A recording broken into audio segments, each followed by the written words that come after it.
Tracking device app? Bakit may ganyan si Anton sa phone?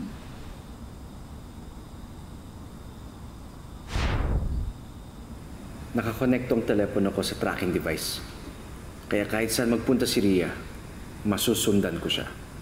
At sigurado ako, babalikan niya si Brendan. Wala na siya ibang choice. Talagang sasama siya. Lalo na't maraming pera to. Active pa rin yung app. Sundan natin? Huh? Wala siya. Millicent, sabi nga na matatanda, huwag kang magpadalos-dalos at baka ikaw magkagalos. Billy.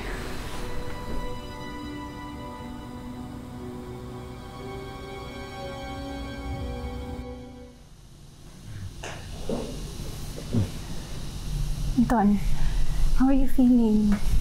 Kaya na, ginamot ko na lahat ng mga sugat mo. Buti na lang, nangyayala ako kanina kung hindi. Makatinignan ka na ni Brendan. Kahit hindi ka makialam, hindi pa rin ang magagawang patayin ni Brendan.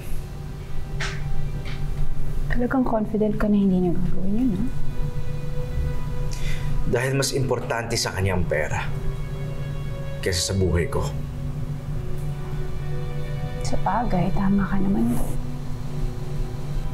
Kahit naman ako gusto ko rin naman makita ulit ang pera na yun.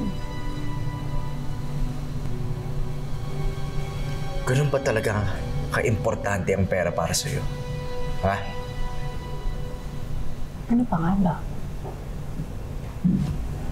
Minsan, akala ko may ibang magpapasaya sa akin, pero tinaboy ako. Ni-reject. Tinapon ng parang basura.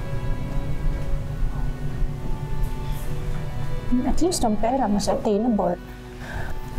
All we have to do is paaminin ka. Wala kayong makukuha sa akin!